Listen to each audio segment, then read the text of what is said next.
얼음물이 얼굴에 쏟아졌습니다. 턱 밑으로 흘러내린 물은 혜진의 블라우스를 타고 허벅지를 적셨죠. 네 주제를 알아야지. 너가 우리 집안이랑 어울릴 거라 생각해? 건방지게. 62살 여자의 목소리가 날카롭게 꽂혔습니다. 전혀 어울리지 않다마다요.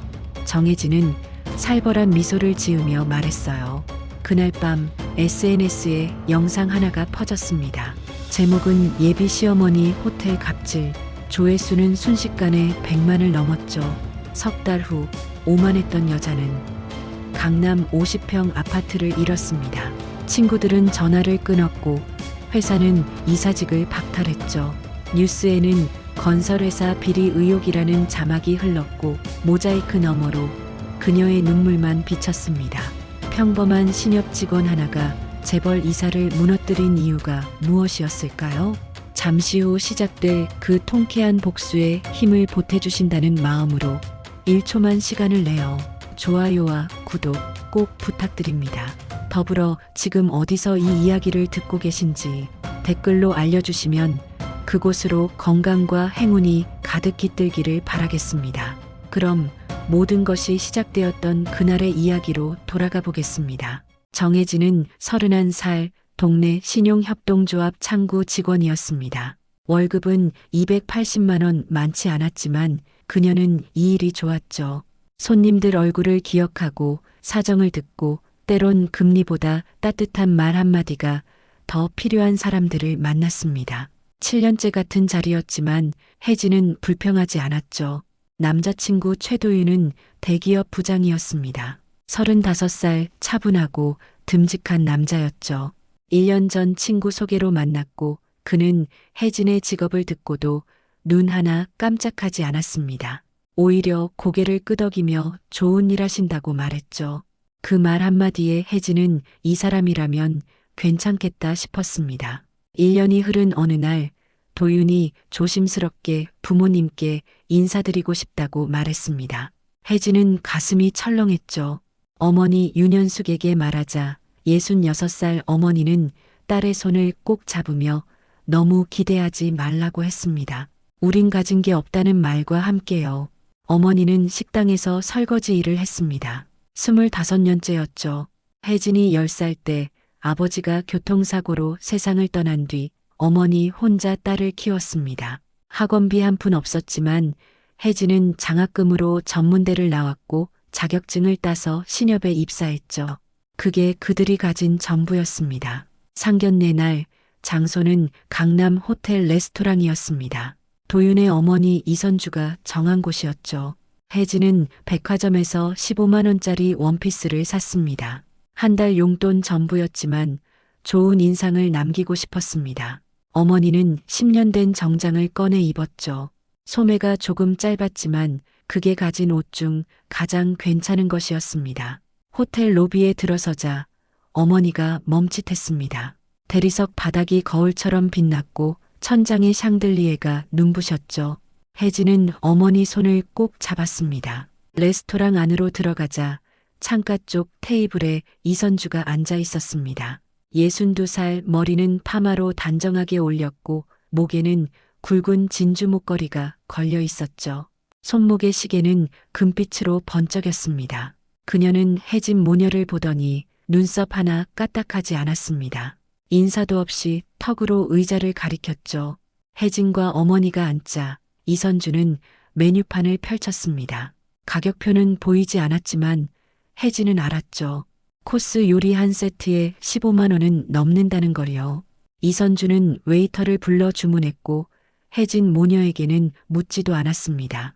요리가 나오기 시작했습니다. 샐러드, 스프, 빵, 접시마다 장식이 화려했지만 혜진은 입맛이 없었죠.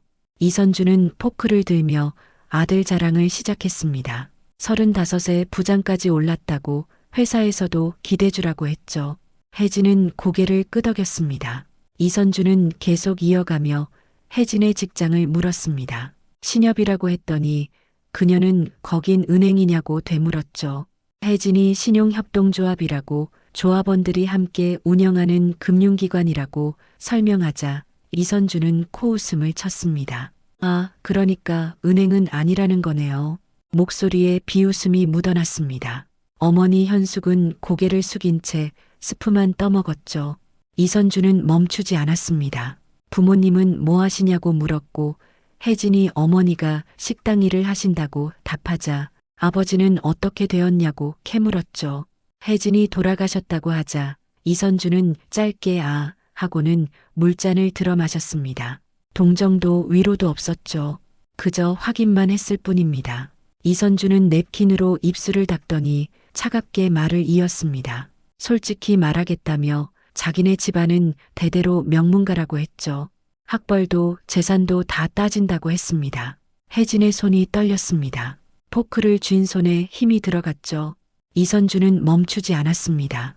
도윤이 결혼하면 상대 집안도 봐야 하는데 솔직히 신협 직원하고 설거지하는 집이랑은 좀 안 어울린다고 했습니다. 목소리에 거침이 없었죠. 순간 레스토랑이 조용해졌습니다. 옆 테이블 사람들이 힐끔힐끔 쳐다봤죠. 어머니 현숙은 떨리는 손으로 물잔을 들었습니다. 혜진은 참았습니다. 입술을 깨물고 숨을 참았죠. 그때 이선주가 물잔을 집어들었습니다. 그리고 그대로 혜진의 얼굴에 쏟아부었죠. 쾅! 얼음물이 얼굴을 때렸습니다. 차가운 물이 목을 타고 흘러내렸고 하얀 블라우스가 순식간에 젖었죠. 혜진은 눈을 감았습니다. 숨을 삼켰습니다. 레스토랑 앞 모든 사람이 그들을 쳐다봤습니다. 이선주의 목소리가 날카롭게 꽂혔습니다. 내 주제를 알아. 우리 집안이랑 어울릴 급은 아니야. 혜진은 떨리는 손으로 얼굴을 닦았습니다. 어머니는 냅킨을 꺼내 딸의 옷을 닦아주려 했지만 손이 떨려 제대로 닦지도 못했죠. 이선주는 자리에서 일어나며 가방을 집어들었습니다. 그리고 도윤한테 헤어지라고 말해두겠다고 했죠. 그녀는 계산도 하지 않고 나가버렸습니다.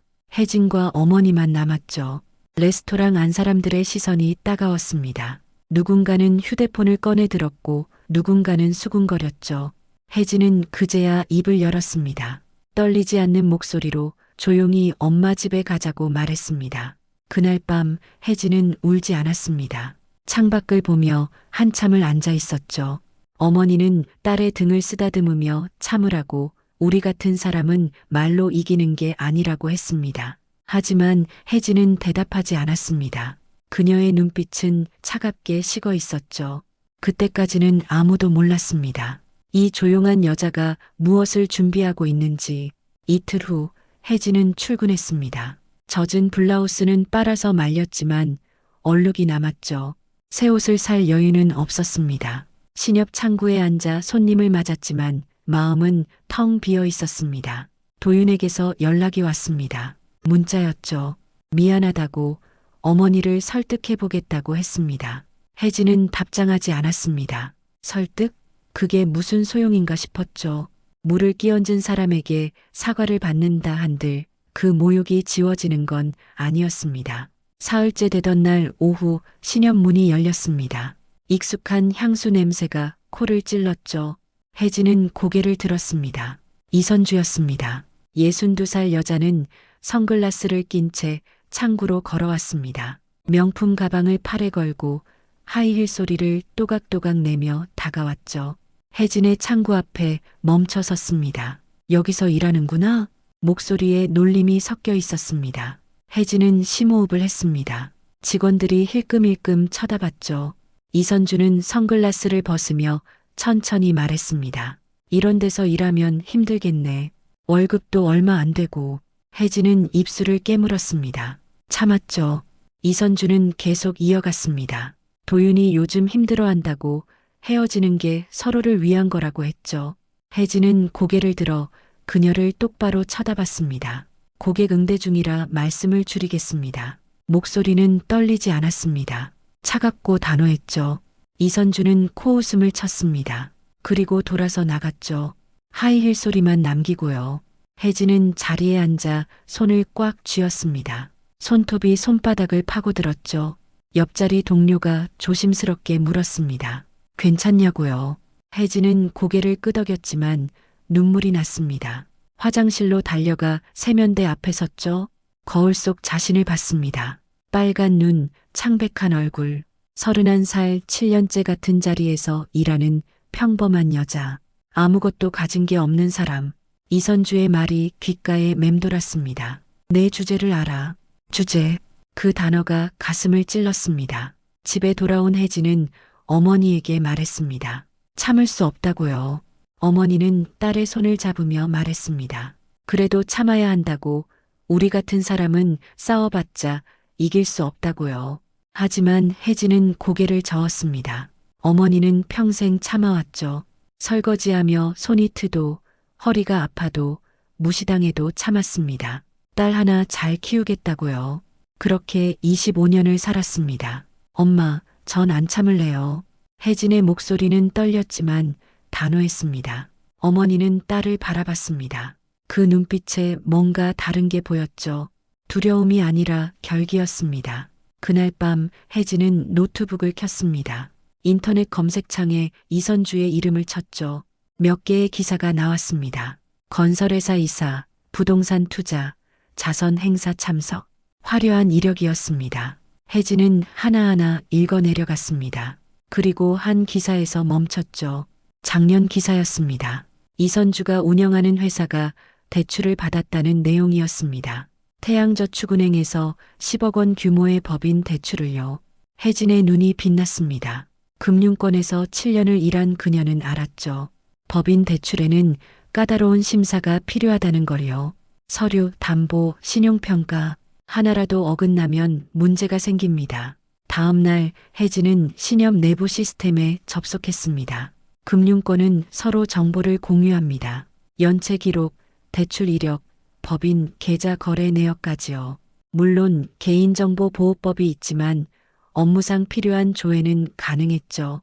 혜진은 이선주의 회사명을 검색했습니다. 한성건설.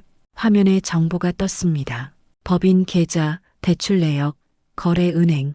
하나하나 확인하던 혜진의 손이 멈췄습니다. 이상한 점이 보였습니다. 작년 태양저축은행에서 받은 10억 원 대출의 담보 서류에 문제가 있었죠.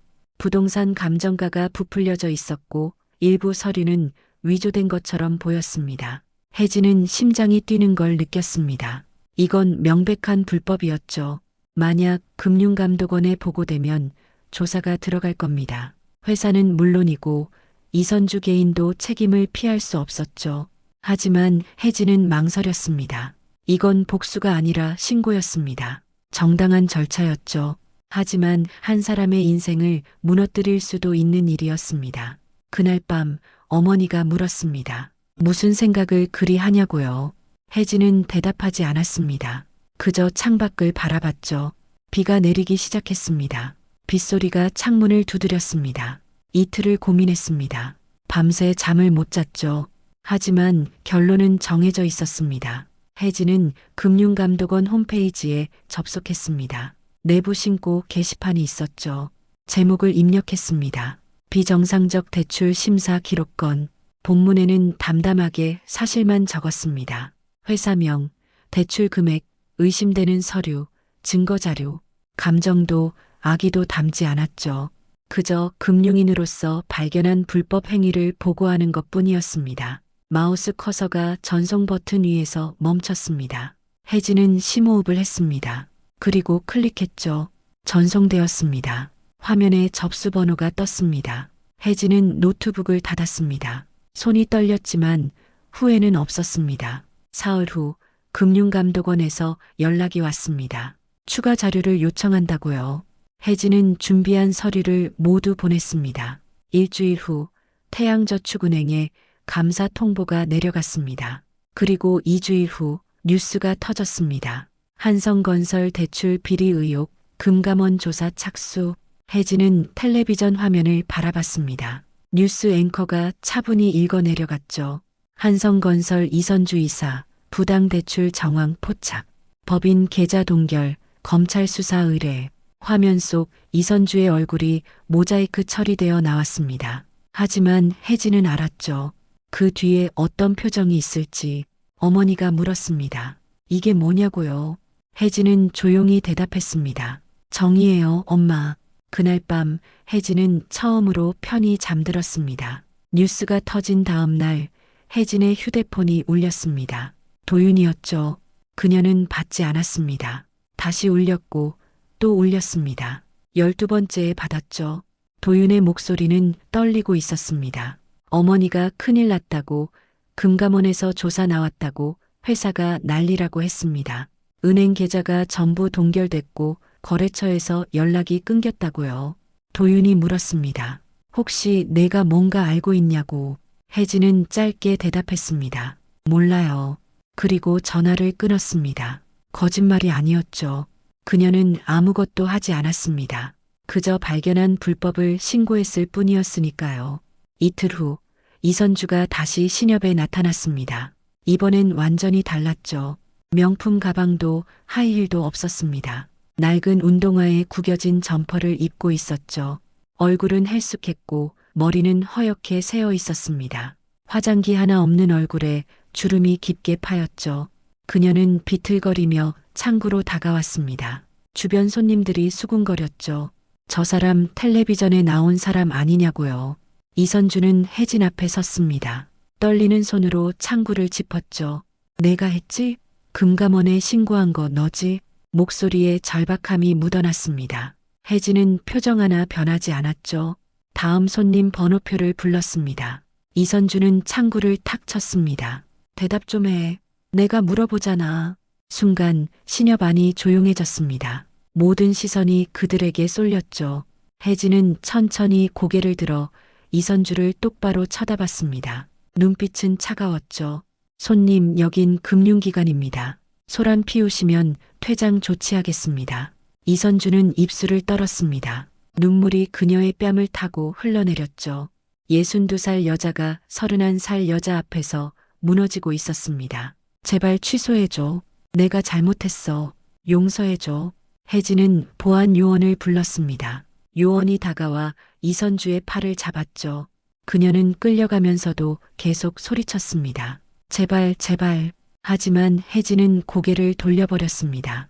그날 저녁 집에 돌아온 혜진에게 어머니가 물었습니다. 정말 내가 한 거냐고요. 혜진은 고개를 끄덕였습니다. 후회는 안 하냐는 어머니의 물음에 혜진은 단호하게 대답했습니다. 아니라고요. 자신은 옳은 일을 했다고요. 어머니는 딸을 꼭 안아주었습니다. 일주일 후 검찰이 본격적으로 움직였습니다. 한성건설 본사가 압수수색 당했고 이선주는 구속 위기에 몰렸습니다. 언론이 연일 보도했죠. 10억 원대 부당대출, 서류 위조, 배임 혐의. 2주일이 지났습니다. 한성건설 주가는 휴지 조각이 됐고 협력업체들이 소송을 걸기 시작했습니다. 은행들은 담보를 처분하기 시작했죠. 강남 50평 아파트, 청담동 상가 건물, 제주도 펜션. 이선주가 평생 모은 재산이 하나씩 경매로 넘어갔습니다. 혜진은 그 소식을 뉴스로 봤습니다. 감정은 없었죠. 동정도 죄책감도 없었습니다. 그저 인과응보라고 생각했습니다. 한 달 후 신협에 정장 입은 남자가 찾아왔습니다. 50대 중반 금융감독원 시민보호센터 팀장이었습니다. 그는 혜진에게 명함을 내밀며 말했죠. 그녀의 신고 덕분에 수십억 원대의 비리를 적발했다고요. 그리고 제안했습니다. 금감원에서 일할 생각이 없냐고요. 시민보호센터는 금융 약자를 보호하고 불법을 감시하는 부서라고 했죠. 혜진 같은 사람이 절실하게 필요하다고요. 혜진은 놀랐습니다. 신협에서 7년을 일했지만 승진 한 번 못했는데 금감원에서 스카우트 제안을 받다니요. 사흘을 고민한 끝에 혜진은 결심했습니다. 신협에 사표를 냈습니다. 동료들은 아쉬워했지만 진심으로 축하해줬죠. 한 달 후 혜진은 금융감독원 시민보호센터 첫 출근을 했습니다. 새 사무실, 새 책상, 새 명찰, 정해진 주임. 명찰을 달며 그녀는 미소 지었죠. 첫날 팀장이 말했습니다. 여기선 약자의 편이 되어야 한다고요. 금융사의 갑질, 불법 대출, 사기. 그 모든 걸 감시하고 바로잡는 게 우리의 사명이라고 했죠. 그날 오후 첫 민원이 들어왔습니다. 70대 할머니가 대출 사기를 당했다는 내용이었죠. 혜진은 서류를 받아들고 한 장 한 장 읽기 시작했습니다. 불법 고금리, 허위 설명, 강압적 계약, 명백한 위법이었습니다. 혜진은 즉시 조사에 착수했습니다. 닷새 만에 완벽한 보고서를 완성했고 팀장이 놀라워했죠. 혜진은 웃으며 대답했습니다. 이 일이 좋다고요. 누군가를 도울 수 있어서 보람 있다고요. 석 달이 지났습니다. 혜진은 23건의 민원을 처리했고 그중 20건에서 피해자가 구제받았습니다. 동료들은 그녀를 에이스라고 불렀죠. 어느 날 오후 혜진의 책상에 새 민원 서류가 올라왔습니다. 펼쳐보는 순간 그녀는 숨을 멈췄습니다. 민원인 이름 이선주. 내용은 황당했습니다. 태양저축은행이 부당하게 대출을 회수했다고 자신은 피해자라고 도와달라고요. 자신이 저지른 불법은 한 줄도 없었습니다. 오직 남 탓뿐이었죠. 혜진은 서류를 천천히 내려놓았습니다. 손은 떨리지 않았죠. 팀장에게 가서 말했습니다. 이거는 자신이 맡을 수 없다고요. 이해관계가 있다고요. 팀장은 알겠다며 서류를 다른 직원에게 넘겼습니다. 혜진은 자리로 돌아와 창밖을 바라봤죠. 이선주. 그 여자는 끝까지 자신이 피해자라고 믿고 있었습니다. 사람을 모욕하고 법을 어기고 남을 짓밟았으면서도요. 하지만 이제 그건 혜진의 문제가 아니었습니다. 석 달이 더 지났습니다. 혜진은 금감원에서 빠르게 성장했죠. 42건의 민원을 처리했고 38건에서 피해자를 구제했습니다. 상사들은 그녀를 주목했고 동료들은 존경했죠. 어느 날 오후 팀장이 혜진을 불렀습니다. 특별 사건이 있다고 했죠. 한성건설 관련 추가 제보가 들어왔다는 겁니다. 이선주가 경매로 넘어간 부동산 중 일부가 차명으로 빼돌려졌다는 정황이 포착됐다고요. 혜진은 서류를 받아들었습니다. 이선주의 이름이 또다시 보였죠. 그녀는 구속은 면했지만 집행유예를 받은 상태였습니다. 하지만 여전히 꼼수를 부리고 있었던 겁니다. 재산을 숨기고 채권자들을 속이고 있었죠. 팀장이 물었습니다. 이 건을 맡을 수 있겠냐고요. 개인적 감정이 있을 텐데 괜찮겠냐고요. 혜진은 고개를 끄덕였습니다. 오히려 자신이 가장 잘 처리할 수 있을 거라고 말했죠. 그녀는 이선주의 수법을 누구보다 잘 알았으니까요. 조사가 시작됐습니다. 혜진은 이선주의 모든 금융거래 내역을 추적했습니다. 은행 계좌, 부동산 등기부, 법인 명의 하나하나 파고들었죠. 2주일간 밤을 새워 자료를 분석했습니다. 그리고 발견했습니다. 이선주는 친척 명의로 강남 오피스텔 2채를 숨겨놓고 있었죠. 시세로 15억 원이 넘는 재산이었습니다. 채권자들 모르게 빼돌린 겁니다. 혜진은 증거를 확보했습니다. 계좌 이체 내역, 등기부 변동 기록, 친척과의 통화 녹취록, 모든 게 명백했죠. 이선주는 법을 또 한 번 어긴 겁니다. 보고서를 작성했습니다. 팀장이 읽어보더니 감탄했죠. 완벽한 증거 구성이라고 검찰에 바로 넘길 수 있겠다고 했습니다. 사흘 후 검찰이 다시 움직였습니다. 이선주는 재산 은닉 혐의로 추가 기소됐죠. 이번엔 구속이 확실했습니다. 혜진은 뉴스를 봤습니다. 이선주가 검찰청으로 소환되는 장면이 나왔죠. 그녀는 모자를 깊이 눌러쓰고 고개를 숙인 채 걸어갔습니다. 기자들이 마이크를 들이댔고 플래시가 터졌죠. 국민께 드릴 말씀이 있습니까? 피해자들에게 사과하실 건가요? 이선주는 대답하지 않았습니다. 그저 입술을 깨물며 걸을 뿐이었죠. 62살 여자의 어깨는 축 늘어져 있었습니다. 혜진은 텔레비전을 껐습니다. 감정은 없었죠. 승리감도 복수의 쾌감도 없었습니다. 그저 당연한 결과라고 생각했을 뿐입니다. 일주일 후 법원의 판결이 나왔습니다. 이선주에게 징역 3년 실형이 선고됐죠. 집행유예는 취소됐고 그녀는 즉시 수감됐습니다. 같은 날 한성건설은 파산 선고를 받았습니다. 회사는 문을 닫았고 직원들은 거리로 나앉았죠. 협력업체들은 연쇄부도 위기에 몰렸습니다. 이선주의 탐욕이 만든 결과였습니다. 도윤은 회사에서 해고됐습니다. 어머니의 범죄에 연루된 자식이라는 낙인이 찍혔죠. 그는 이력서를 돌렸지만 어디서도 받아주지 않았습니다. 혜진은 우연히 거리에서 그를 봤습니다. 편의점 앞에서 담배를 피우고 있었죠. 머리는 헝클어져 있었고 수염은 덥수룩했습니다. 정장 대신 후드티를 입고 있었죠. 두 사람의 눈이 마주쳤습니다. 도윤은 고개를 돌렸죠. 혜진도 그냥 지나쳤습니다. 더 이상 할 말은 없었으니까요. 2달 후 교도소에서 편지가 왔습니다. 이선주였습니다. 혜진은 한참을 망설이다 편지를 뜯었죠. 편지에는 이렇게 적혀 있었습니다. 자신이 잘못했다고, 오만했다고, 사람을 무시했다고요. 교도소에서 처음으로 자신을 돌아봤다고 했습니다. 평생 돈과 지위로 살았는데 그게 전부가 아니었다는 걸 이제야 알았다고요. 마지막 문장이 이랬습니다. 당신이 옳았습니다. 혜진은 편지를 천천히 접었습니다. 쓰레기통에 버렸죠. 용서는 하지 않을 겁니다. 그럴 필요도 없었으니까요. 석 달 후 혜진은 또 다른 민원을 처리하고 있었습니다. 50대 남자가 불법 투자 사기를 당한 사건이었죠. 혜진은 서류를 검토하며 증거를 모았습니다. 사기꾼을 추적하고 피해 금액을 확인했죠. 일주일 만에 사건을 해결했습니다. 피해자는 돈을 돌려받았고 사기꾼은 경찰에 넘겨졌죠. 남자는 혜진에게 고개를 숙이며 말했습니다. 고맙다고, 당신 덕분에 살았다고요. 혜진은 미소 지었습니다. 이 순간이 좋았죠. 누군가의 억울함을 풀어주는 것, 누군가의 눈물을 닦아주는 것. 그게 바로 자신이 원하던 일이었습니다. 그날 저녁 집에 돌아온 혜진에게 어머니가 물었습니다. 일은 어떠냐고요? 힘들지 않냐고요? 혜진은 고개를 저었습니다. 전혀요. 오히려 보람 있다고요. 자신이 할 수 있는 가장 의미 있는 일을 하고 있다고 말했죠. 어머니는 딸의 손을 꼭 잡았습니다. 자랑스럽다고, 정말 자랑스럽다고 했습니다. 그날 밤 혜진은 창밖을 바라봤습니다. 별이 빛나고 있었죠.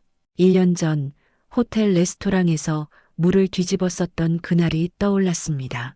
그때 그녀는 무너지지 않았습니다. 울지도 굴복하지도 않았죠. 대신 일어섰습니다. 맞서 싸웠고 정의를 실현했습니다. 이선주는 지금 교도소에 있습니다. 재산도 명예도 자유도 모두 잃었죠. 하지만 혜진은 달랐습니다. 그녀는 더 강해졌고 더 성장했습니다. 복수는 끝났습니다. 이제 회복의 시간이 남았죠. 혜진은 눈을 감았습니다. 내일 또 누군가를 도울 생각을 하며 편안히 잠들었습니다. 1년이 흘렀습니다. 혜진은 금융감독원 시민보호센터에서 인정받는 조사관이 됐죠. 117건의 민원을 처리했고 98건에서 피해자를 구제했습니다. 그녀의 이름은 금융권에서 알려지기 시작했죠. 어느 날 팀장이 혜진을 불렀습니다. 좋은 소식이 있다고 했죠. 금감원 우수 직원 포상 대상자로 선정됐다고요. 1년 만의 성과였습니다. 시상식 날 혜진은 처음으로 정장 대신 드레스를 입었습니다. 어머니가 백화점에서 사준 옷이었죠. 무대에 올라가 상을 받을 때 객석에 앉은 어머니의 눈에 눈물이 고였습니다. 정혜진 주임은 금융 소비자 보호에 헌신하며 탁월한 업무 능력으로 다수의 피해자를 구제했습니다. 원장의 목소리가 울려 퍼졌습니다. 박수가 쏟아졌죠. 혜진은 상패를 받아들고 깊이 고개 숙였습니다. 시상식이 끝난 후 로비에서 한 여자가 다가왔습니다. 70대 할머니였죠. 그녀는 혜진의 손을 꼭 잡았습니다. 주임님, 저 기억하세요? 6개월 전에 대출 사기당한 사람이에요. 혜진은 기억했습니다. 불법 대부업체에 3천만 원을 뜯긴 할머니였죠. 혜진이 조사해서 돈을 돌려받게 해준 사건이었습니다. 할머니는 눈물을 흘리며 말했습니다. 주임님 덕분에 손자 학원비 낼 수 있었어요. 정말 고마워요. 혜진의 가슴이 뜨거워졌습니다. 이런 순간을 위해 일하는 거라는 걸 다시 한번 깨달았죠.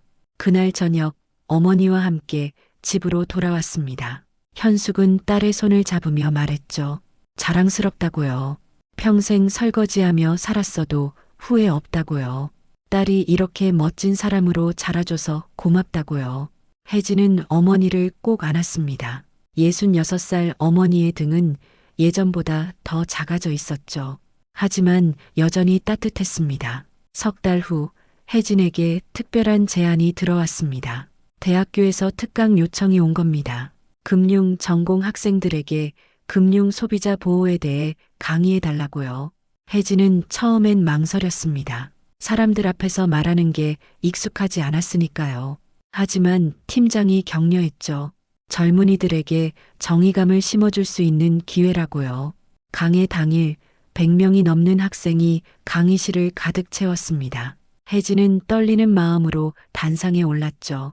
심호흡을 하고 입을 열었습니다. 자신의 이야기를 들려줬습니다. 신협 직원으로 일하며 겪은 일들, 불법을 발견하고 신고한 과정, 금감원에서 피해자들을 돕는 보람, 모든 걸 솔직하게 말했죠.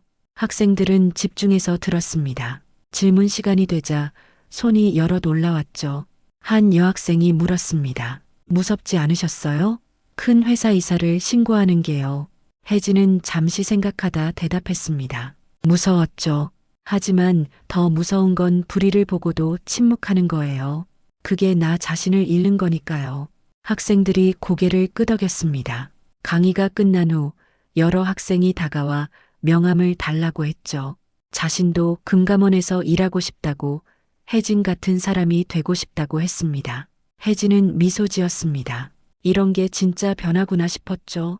한 사람의 용기가 다른 사람에게 영향을 주는 것. 6달 후 혜진은 승진했습니다. 대리가 됐죠. 급여도 올랐고 업무 범위도 넓어졌습니다. 하지만 가장 중요한 건 더 많은 사람을 도울 수 있게 됐다는 것이었습니다. 어느 날 오후 혜진은 옛날 신협 동료에게서 연락을 받았습니다. 커피 한잔 하자고요. 만나서 이야기를 나누는데 동료가 조심스럽게 물었습니다. 그 사람 알아? 이선주. 출소했대. 혜진은 커피잔을 내려놓았습니다. 1년 반 만에 가석방이었죠. 모범수로 형기를 줄였다고 했습니다. 어떻게 지내는지 아세요? 동료가 고개를 저었습니다. 소식이 없다고요.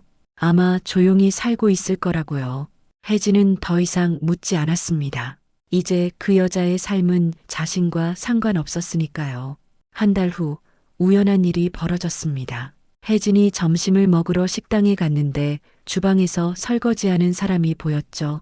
등이 굽은 여자였습니다. 가까이 가보니 이선주였습니다. 64살이 된 그녀는 머리가 새하얗게 새었고 얼굴엔 주름이 깊게 패였죠. 고무장갑을 끼고 설거지를 하고 있었습니다. 두 사람의 눈이 마주쳤습니다. 이선주는 잠시 멈칫했지만 곧 고개를 숙였죠. 혜진은 아무 말 없이 자리로 돌아갔습니다. 식사를 마치고 나오는데 이선주가 식당 밖으로 나왔습니다. 담배를 피우려는 듯 했죠. 혜진과 눈이 마주치자 그녀는 담배를 내려놓았습니다. 미안했어요. 목소리는 작고 떨렸습니다. 혜진은 잠시 그녀를 바라봤죠. 오만하던 모습은 온데간데 없었습니다. 그저 늙고 지친 여자만 남아 있었죠. 혜진은 조용히 말했습니다. 이제 사람의 값이 뭔지 아시겠어요? 이선주는 고개를 끄덕였습니다. 눈물이 볼을 타고 흘러내렸죠. 혜진은 더 이상 말하지 않았습니다. 돌아서서 걸어갔죠. 뒤돌아보지 않았습니다. 그날 저녁 집에 돌아온 혜진은 창밖을 바라봤습니다. 석양이 지고 있었죠. 붉은 하늘이 아름다웠습니다. 어머니가 물었습니다. 무슨 생각을 하냐고요? 혜진은 미소 지으며 대답했습니다. 이제 끝났구나 하는 생각이요. 복수도 증오도 분노도 이제 없었습니다. 그저 평온함만 남았죠. 혜진은 자신이 원하던 삶을 살고 있었습니다. 의미 있는 일을 하고 사람들을 돕고 정의를 실현하는 삶. 그게 진짜 승리였습니다. 다음 날 혜진은 출근해서 새 민원 서류를 펼쳤습니다. 또 누군가 도움이 필요했죠. 그녀는 미소 지으며 서류를 읽기 시작했습니다. 인생은 계속됩니다. 그리고 혜진의 싸움도 계속됩니다. 억울한 사람들을 위해, 정의를 위해. 그게 정혜진이 선택한 길이었습니다.